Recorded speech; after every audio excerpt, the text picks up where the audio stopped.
Hi, welcome to my channel. I'm Gabriela and this is the Personal Finance and Coffee Podcast. And on this channel we talk about managing our money.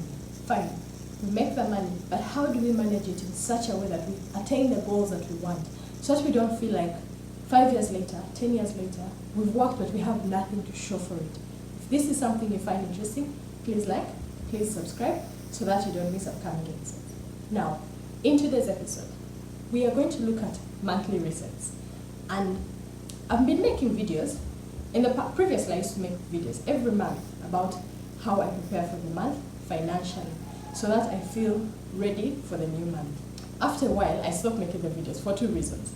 One, they felt repetitive because I literally do the same thing every month. Nothing much changes. So I was like, what's the whole point of sharing it every month? By the way, whether I'm sharing it here or not, I do it every month because that is how I'm able to keep composed and to have a kind of, it's not perfect, but I kind of know where the pieces are generally. So I stopped sharing it for that first reason. It felt repetitive. But secondly, it doesn't have so many views. So I was like, if other videos have better views, why don't I just do more of what is working? That is why I stopped making it. Now, I reconsidered and decided to try again, to try and have these monthly resets once again. And here are my reasons. First of all, I'm already doing it. And the fact that I'm doing it every month works for me. And the whole point of this channel is to share with you what works for me. So I'm going to try and share it every month, but to share it in a way that is also not too repetitive. So that is where the challenge is going to be for me. But if you have any questions, they would really help if you can put your comments in regards to these monthly resets and what you would like to hear. And if you found them enjoyable in the past, please let me know as well. So that's my thought process. That is why I'm choosing to get back to them. And this is the November monthly reset. We're preparing for November. 2025 has come to an end, guys. We're at that point where the year has ended. And for me, for those who, I'm going to have a playlist of my previous monthly resets in case you want to recap what I do every month. And I'm hoping that I might share it today, and today you're not ready. But if I share it a different month, maybe in that month it's when you'll be ready to take action. And it will be a form of encouragement to keep trying. As I prepare for November, one of the first things that I like to do is I like to look back at the previous month. How was October financially? Was I able to stick to my budget? What did I have any extra income? When I was trying to earn money, how did those endeavors go? In terms of, did I have any impulse spending? What progress did I make towards the savings goals and the investment goals that I had? So I reflect on the past month and the lessons that I learned. Did I learn anything new in the past month? It could be from a book, it could be from a podcast, it could be from a YouTube video. Did I learn anything last month that I want to try in the month coming up of November? One of the things that has been bothering me when I was in October, in the month of October, is when it comes to meal planning. I have honestly been on and off this meal planning thing, and it's still something I haven't quite got the hang of. Each month, I go ahead and I budget for the non-perishables, the monthly things. But the thought process and having to make decisions every day, what I'm going to eat, I noticed that because I'm being impulsive, it affects the spending, and I struggle to stick with my food budget that I make at the beginning of the month. So most times I would find myself at the end of the week, I've run out of money for the week for the food because I didn't plan properly. So I want to see how I can improve it in November. Whatever I try in November, it may work, it may not work, but it's a constant learning process. But it's a pain point that I have observed when I was making this reflection on how October went. And so generally I found that I was over budget in that particular area. Now, that is one of my personal, that was my personal observation that I'd like to adjust in November. So once I'm done with my reflections, of course my reflections are more than this, I'm just sharing one of them. So that is one of them. Now the next thing that I do is look at my goals. What intentions did I set for this year, and how are they going for this past month of October? And the thing about making financial goals is that there are so many goals that you can make. I think I made an episode about goals. There's so many goals that you can make. And sometimes it feels overwhelming of like, the resources that I have are not enough to accomplish all the goals that I want. Sometimes you feel paralyzed to even start anywhere. Now, these are the goals that I made. I'm going to share some of them, not all. These are some of the goals that I made. Now, like the episode I made, one, I'm trying to work towards a car. I think I made an episode about that. And I've changed my approach. I've done some reflection and I've changed the approach on how I'm going to work towards it. Now I'm looking at maybe 2 years' time. Give or take, I could earn more money and maybe it will take less time. But I've changed the execution process. I will not save towards the car because that will take forever. But I'm going to try and invest money towards getting the car. That is when I was looking at the goals that I have. The second one that I've been looking at is when it comes to earning more money, because you need to earn more money. So one of the realizations is this fear of putting myself out there. The fear of selling, the fear of feeling like I'm pitching myself is holding me back. So it could be in the form of, by the way, So that is something that I'm becoming aware of. So I launched the community this month, in the month of October, and I'm making observations on how it's going. For all those that have joined the community, thank you so much. We do have a community, 2 tiers, 6,000 per month. We have 10,000 per month. So you choose any that you prefer. And so when I'm looking at earning, I look at the goal that I set. So I launched the community. I look at how it has performed. I look at how I'm letting people know how I can serve them. So I look at the different ways. I started a small business, cottage business at home. I look at that, and then, so things like that, and then ways to get better at earning more money as well. And then there's the coaching business, one-on-one coaching that I do in terms of creating money management systems. I look at earning. So when you're looking at goals, you look at earning goals, you look at saving goals, you look at investing goals.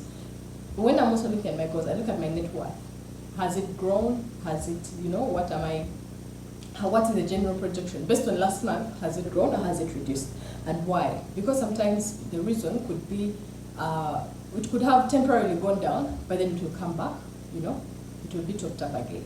Now, another observation that I made when I was going through my goals is that it dawned on me, I know this is like a wake-up call, but it dawned on me that it is essential to have a cash buffer, if you're able to, of like 6 months, because you just never know what will happen. But so it doesn't look like, what if I wake up tomorrow and I have no job? Okay, I know some of you are going through this, and I am really feeling for it, but it dawned on me deeply in this month of October.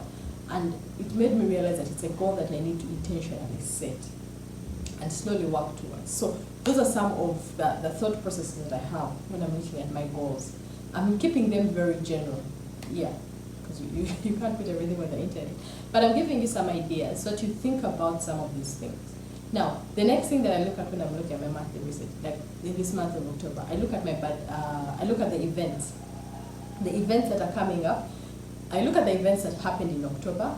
Did I make a budget for them? Was I within the budget? Did they come up short notice and I ended up overspending? Is that something it happened, but I'm happy that I did go for the social event, that I'm content with going for it? Or am I feeling like I shouldn't have gone because it wasn't even? I try to assess how I feel about the events that happened in the past month. And then I look at the events that are coming up in the next month. It could be birthdays, it could be weddings, it could be different things. People are sitting PLE, people are sitting final exams. I look at things that are anniversaries. I look at things that are coming up and I ask myself, what do I want to spend money on, and then how can I prepare for that? Now, once I've looked at that, then I make my budget. I close out the budget for the previous month, and then I make the new budget for the upcoming month. Please keep in mind that when I'm doing all these things, I don't do them, it takes me like a whole week. It takes me a week to 2 weeks to do these things. I do a little here and I do a little there, depending on how work is, depending on how life is.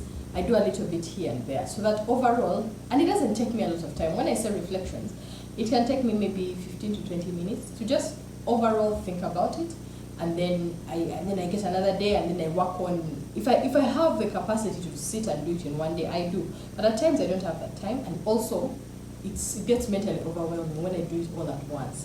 So I do a bit here and there. the goals, I already have them in my Excel sheet. So I just look at the goals and I just make an overall assessment. When it comes to the budget closeout, I track my budget every day. I track my spending every day. I write it in my notebook. I have an episode about how I track. So that I just kind of reconcile, do I have the right money in cash? Do I have the right money in my account? Just to check that everything is in place, and then I make the budget for the new month. When I'm making my November budget, this is what I don't even, when it comes to making the budget, it is like, I just copy, paste. I copy last month, paste, edit a little where maybe if there are any events, because not much changes. So if I have a life policy, it hasn't changed. My rate hasn't changed. Fees, sinking fund, which I made an episode about, it hasn't changed. So those are things that I look at. Food every month, so I just I change a little bit where necessary. Also, this works for me because I'm a salary and I don't have very many like spikes in income or drops in income. So that is why I'm able to do copy paste. So if you're trying to apply this works for when you have a stable income. Now, once I'm done with my budget, I've closed up my budget. The next thing I do is my binders. I made an episode about my binders. Now, how these binders really help. If the month has 4 weeks, I get like my transport. I say if my transport is 6K every day, so 6 times 5 days a week times 4 weeks, that is 1 month. And then you look at food. What is my budget for every week for the non-perishables? You say maybe 70K a week times 4 weeks, you have that. And then you look at, when it comes to groceries, then there's that monthly list. Washing soap, Omo, Vaseline, the things that don't expire, rice, posho, the things that are not like tomatoes and onions. So those ones are the ones that I make a budget for, and then I buy once, which is now my last step. I go to do the bulk buying, so that you're not at home and the kids come and tell you, Mommy, there's no toothpaste, And then you go there, and every time you're like, I forgot to buy toothpaste, I forgot to buy washing soap. So that is how that whole system works. And this episode, this reflection that I'm making for my November monthly visit, I'm doing it more of a recap. And going forward, if each month I will try to have a few insights that are different, because the trick is in this type of episode being very repetitive month over month. But I'm going to try and find a way to see how best I can make it more interesting month over month. Let's share ideas and see how it goes so that we can keep this. Any questions you have, anything you find interesting, we can see how to keep this interesting month over month. But overall, that is what I do when I'm preparing for the new month. And so by the time the month starts, I try to do this like in the last week before the week comes up. So when the month starts, I'm just like, there's food in the house, the basics are done, I'm not worried about transport. And all this is possible because of getting the month ahead. So whatever your salary is, if you have a month ahead, not for the entire salary, but for the variables that cannot wait, you still have to eat, you still have to move, you still need to eat at office. So you pick money for the variables and make sure you have that money in advance before the next month, because sometimes salary delays. So when the salary delays, you're able to pull from your savings to cover and budget for these variables. So that when the salary comes, then you pay the larger bills that are fixed. The kind of rent, if you have a life policy, if you have if you're making any investments, things that can wait, that you may not have cash for, that is what you can do. And if you're struggling to get a month ahead, one of the tips that I can give is try a cash round system. If you do a cash round system and one of the rounds that you're receiving money in, don't spend it. Try to use that as now your new buffer of month ahead. So if you receive a cash round and you say, okay, this is going to be my new month ahead. So when the month begins, like now we're entering into November, so the last week of October, you use that money to what? You use that money to fund the variables. So I have money for meals, I have money for food, I have money for transport, as you wait for the salary. When the salary comes, don't spend it. Get that money, that variables that you've already set aside in your binders, and put it in a unit trust. So that now, come next month, if the salary delays, you already have that, and it breaks the cycle of being the month has started and now you have no transport and you're looking for how to borrow money. It reduces that frustration when you know that there's food at home, I can get to work, I can eat at work, the very basics. when it comes to that. Then the larger bills, you wait for when the salary comes, then you can pay them then. That is how I kind of think about this. So if that's something you want to look at, I've made an episode about cash rounds that you can look at. I've made an episode about unit trusts that you can look at. And yeah, if you find this interesting, join our community. We're going to have this. I have a community where when I have templates, Excel sheets, documents, I share them with my community members. The first tier is 6,000 each month. The second one is 10,000 each month. And for all those that have joined, thank you very much for supporting. And I'm glad you find this valuable. Please put your comments in the description below. I'll look forward to listening to any suggestions you have when it comes to the monthly reset. Are you glad they're back? We're giving this another shot, guys. We're giving this another try. Yeah. Please like, please subscribe, and I'll see you in the next one. Bye, guys.